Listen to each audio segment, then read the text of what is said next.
Hello, it's Tokofaji Mbesi. Hope you're having a fantastic day. And today I want to talk about keeping it simple. Yes, keeping it really simple. Sometimes this life can be so complicated, and you find out that half of the things you're worrying about you don't even need. Seriously, that you don't need. How long are you going to live? Okay, let's say give or take you live 100 years. Whatever you are sweating about today, is it really important for the 100 years you're going to spend on this earth? I used to live in a 4-bedroom, 3.5 bath, 2-car garage house by myself.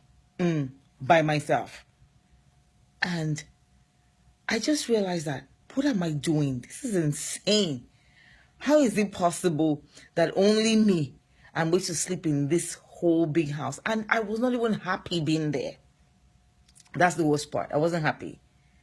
I had this huge mortgage, this huge debt for a house that I didn't need the space. I was making my own life too complicated. I moved out of that house, I think it was 2013 or 2014, 2013. And eventually I spent 2 years in a studio apartment. For those of you who are not in America, you might not know what a studio is, but please go look it up. A studio apartment is not even room and parlor. It is the room and the parlor, they are the same. The only place where there's a door is the bathroom. And every time I look back at such a difference, I wonder where I kept all my stuff. All the stuff that was in the big house. Where did I keep it when I lived in the studio? I realized that I gave so much of it away because I didn't even need any of that to start with. And the 2 years I spent in that studio, I was very happy. You find yourself thinking about things like, oh, what if people come and visit me? Where are they going to sleep? What if people, come and say, have dinner at my house? Where are they going to sit?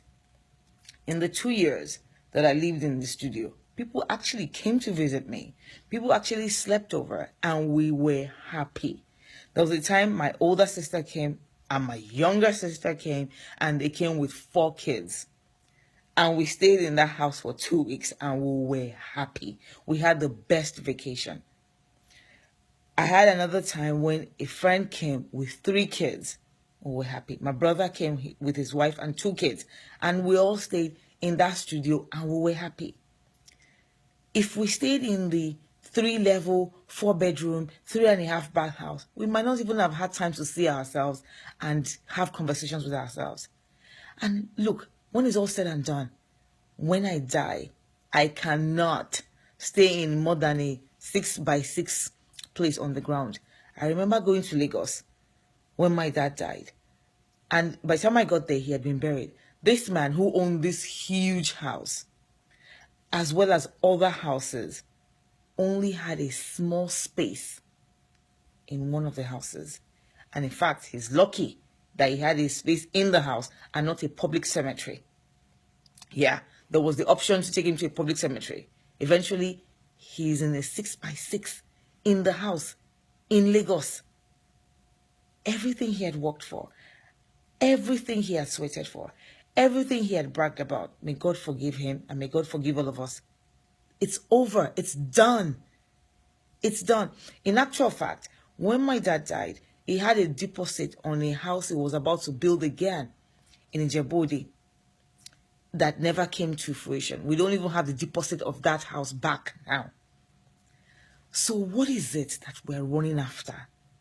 Because eventually, it's not going to benefit you. Whatever you spend your time running after right now, let it be something that will benefit you, especially in the house that you spend the most time in, which is the grave. I read a story this morning about the 3rd Caliph of Islam, Uthman. That Uthman, he was standing by the graveside at some point during his life, and he was just crying. And somebody said, why are you crying? You who is doing all these good things, why are you crying?